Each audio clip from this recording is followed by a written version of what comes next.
Assalamualaikum, hari ini kita akan belajar mengenai anggaran pendapatan dan belanja daerah atau APBD. Poin yang akan dibahas yang pertama adalah pengertian APBD, fungsi APBD, tujuan APBD, komponen APBD, dan mekanisme penyusunan APBD. Apa itu APBD?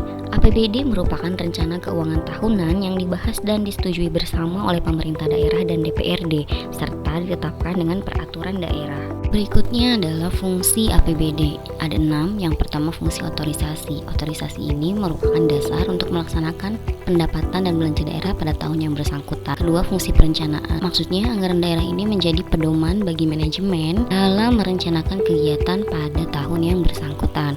Ketiga, fungsi pengawasan. Maksudnya anggaran daerah menjadi pedoman untuk menilai apakah Pemda ini berhasil atau gagal. Keempat adalah fungsi alokasi, maksudnya anggaran daerah harus diarahkan untuk menciptakan lapangan kerja dan pemberosan sumber daya serta meningkatkan efisiensi dan efektivitas perekonomian. 5. Fungsi distribusi atau menyalurkan, maksudnya anggaran daerah ini harus memperhatikan keadilan dan kepatutan agar program Pemda itu berjalan dengan lancar.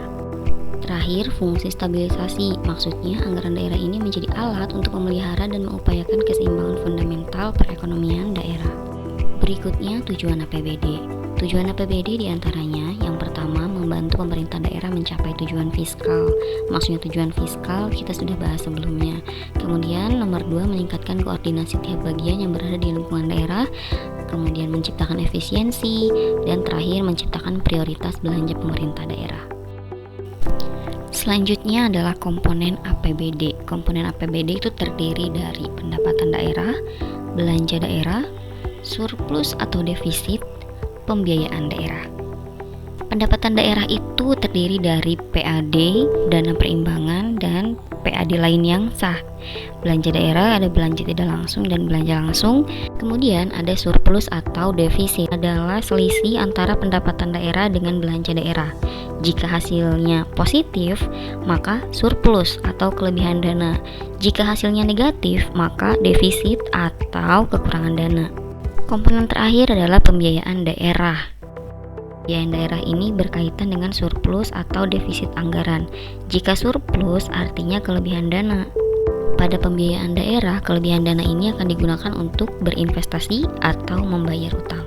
Jika defisit atau kekurangan dana, maka pada pembiayaan daerah ini salah satunya akan digunakan untuk melakukan utang atau peminjaman. Kita kupas mengenai pendapatan daerah.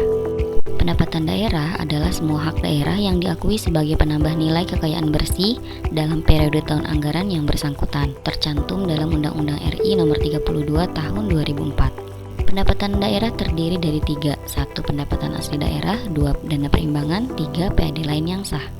PAD atau pendapatan asli daerah adalah penerimaan daerah yang berasal dari pungutan daerah.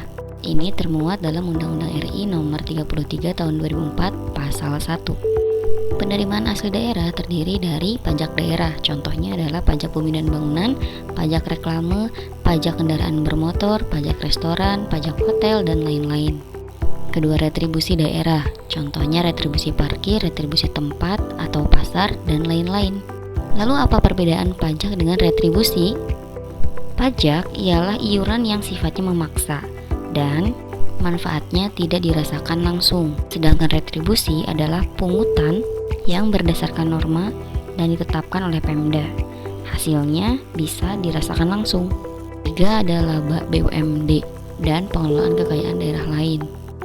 Terakhir ada PAD lain yang sah. Contohnya adalah penjualan kekayaan daerah, jasa dari giro, pendapatan bunga, dan lain-lain. Dana perimbangan. Dana perimbangan merupakan dana yang bersumber dari alokasi APBN. Ada 3, 1 dana alokasi umum, 2 dana alokasi khusus, dan 3 dana bagi hasil. Ketiga, PAD lain yang sah.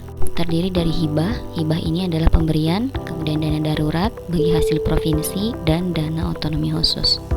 Next, belanja daerah atau pengeluaran daerah. Belanja daerah hanya ada 2 jenisnya, 1 belanja tidak langsung dan 2 belanja langsung. Belanja tidak langsung adalah belanja yang dianggarkan tidak secara langsung terkait dengan program. Sedangkan belanja langsung adalah belanja yang dianggarkan terkait secara langsung dengan pelaksanaan program. Komponen belanja tidak langsung ada belanja pegawai, belanja bunga, belanja subsidi, belanja hibah, bantuan sosial, belanja bagi hasil, bantuan keuangan, belanja tidak terduga. Komponen belanja langsung ada pelaksanaan urusan pemerintah daerah, belanja pegawai, belanja barang dan jasa, dan belanja modal. Kita bisa lihat di belanja tidak langsung ada belanja pegawai, kemudian di belanja langsung pun ada belanja pegawai. Lalu perbedaannya apa? Contoh, belanja pegawai di belanja tidak langsung itu contohnya adalah gaji PNS. Ini biasanya rutin. Sedangkan belanja pegawai pada belanja langsung, contohnya dulu kita pernah ada Asian Games. Asian Games ini memerlukan volunteer, di mana honor volunteer ini akan masuk ke dalam belanja langsung. Pembahasan terakhir, mekanisme penyusunan APBD. Pertama, tim anggaran daerah menyampaikan rancangan kepada kepala daerah. Selanjutnya, kepala daerah menyampaikan rancangan Perda tentang APBD disertai dokumen pendukung. Ini disampaikan kepada DPRD untuk dibahas bersama. Penyampaian rancangan ini paling lambat diserahkan 60 hari sebelum tahun anggaran berakhir. Tahun anggaran itu dari 1 Januari sampai 31 Desember. Artinya minggu pertama bulan Oktober sudah harus disampaikan. Setelah dibahas oleh DPRD, maka putusannya hanya ada 2, disetujui atau tidak disetujui. Jika disetujui, maka ditetapkanlah menjadi Perda APBD. Jika tidak, maka kepala daerah menyusun rancangan perkada, peraturan kepala daerah tentang APBD dengan syarat anggaran yang dirancang ini harus sama dengan anggaran tahun sebelumnya.